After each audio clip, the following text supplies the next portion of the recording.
Welcome to my life on paper and welcome to Stamp It Like It's Hot.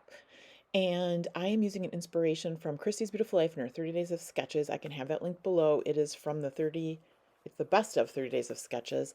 And it is a sketch by Anke Kramer for Hit Kip Club. I can't speak today. So Stamp It Like It's Hot is where we take a prompt each month and go with it. And this month we are using ink to paper. So we're not using stamps, but you certainly can use stamps, and you will see me using my stamps as well. I picked out 3 colors of distressed oxide ink and just put them across my paper.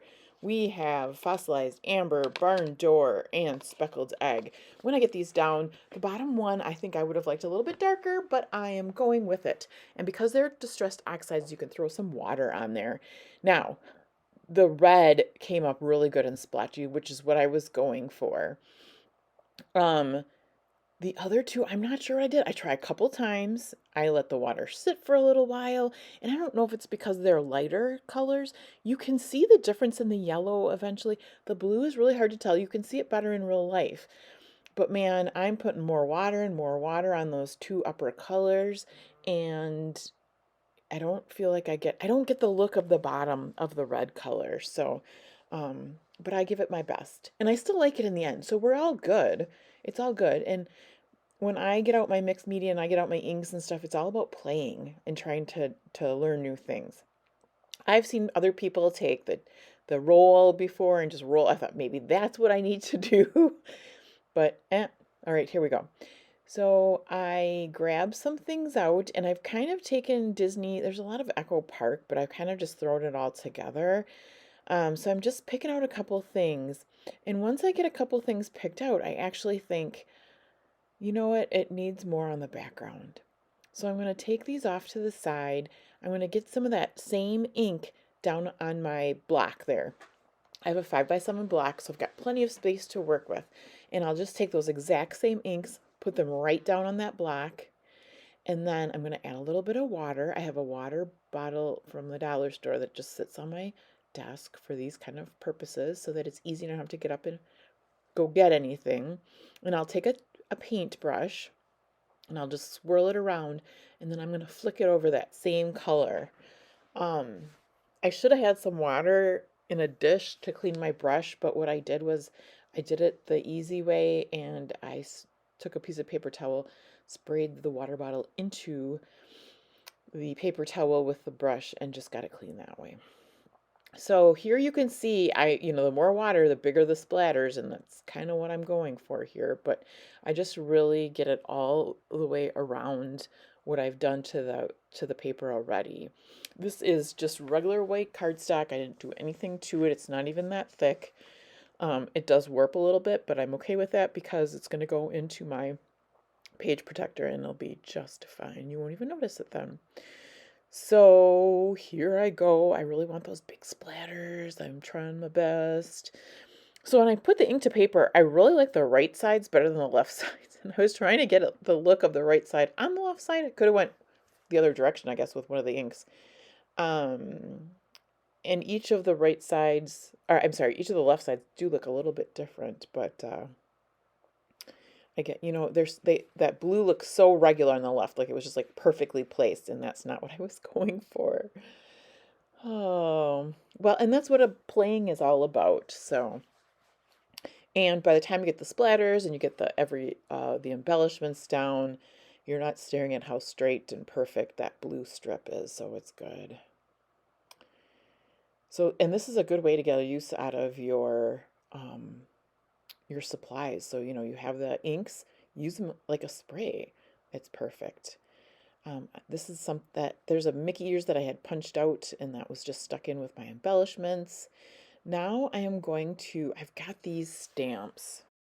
They are 2 different close to my heart stamp sets. One is just saying stamp of the month and it's S as in Sam 1505, and the other one is here and there and it is C1841. These are probably neither one in the catalog, that they're not available for sale. I've got them kind of secondhand. So, but if you have a new stamp, rub it off on your skin, get that coating off. I've got my Catherine Pooler ink that I love to use. This one is Midnight.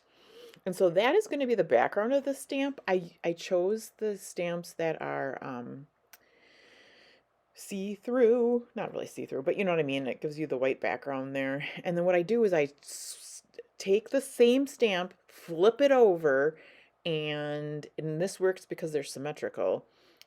Put that color down below, sorry for my head, behind, and I will cut them out.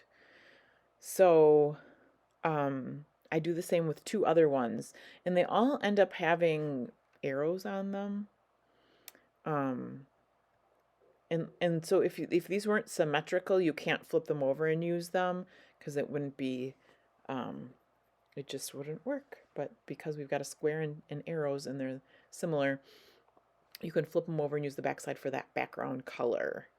An alternative thing would have been just to stamp on the, yeah, like stamp that arrow onto a blue piece of paper and stamp the small one onto yellow and stamp the rectangle onto red. But this was it's another use for your stamp, so super excited for that. Okay, and yeah, and spoiler alert, I do use the yellow on one as well. So I'm a messy stamper and I tend to get ink on my block, so I'm just wiping that off in between.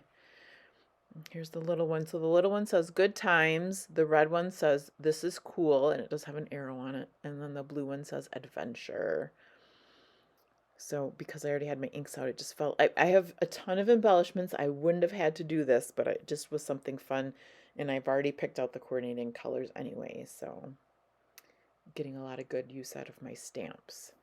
And I will get some washi on this page too. I've been trying to, with every every layout I've done for the last couple of weeks, I get like washi and some metal on. I do not get any metal on this page, and that's okay. So then I will trim them out. I could have gotten a lot more stamps on this page, but this worked. This is going up on Saturday. I'm working on this on Friday, so but I was very happy the way it came out. And then this is not the first time I've used that sketch. I've used it at least one other time, if not two other times. They will not be anywhere near each other in my layouts, as well as I know I haven't done a Disney one with this before, so that's super fun. Picture that I am using is of my older two daughters at Disney World in February. The opposite page will have my husband and I in the same, it's Walt Disney World. Walt Disney is sitting in the middle of us, and the castle is in the background. It was very cloudy. It was kind of spooky because that spooky cloudy, and then the clouds lifted. But right here, the girls are sitting in front of the castle with the it's all cloudy, but you can see the castle. So the opposite page has my husband and I in the same with Walt Disney there in front of the castle. And this will be a fun companion page. I did cut out, I have lots of old paper that's kind of Disney. So I am using this just to back the photo. I am in the sketch. It looks like there's washi tape on top and bottom, and I will do that. I was trying to be careful and like not cover too much of the picture and not cover too much of the paper, but I wanted the washi tape, and so I think I accomplished that. It just took me a hot minute to get it where I really wanted it to go. And once I get those things settled, then I will work on that whole line of embellishments. Those snowflakes going down the one side, I did put that Mickey ear on the right hand side. Actually, that moves a little bit. That's not where that stays, but because I found this chipboard, the castle, so that had to go there. So the Mickey ears move up. And then I just wanted more things to go. The things I had pulled out before, there were so many words. So I'm just picking out some stickers. Here's some fireworks, which is perfect because they do fireworks above the castle. So use those up there. I will get the arrows down. That camera does go in there to separate some of the arrows. And then I'm going to use some adhesive foam tape to pop up what I've stamped because they're going next to that chipboard camera sticker. And I will get the blue one down as well.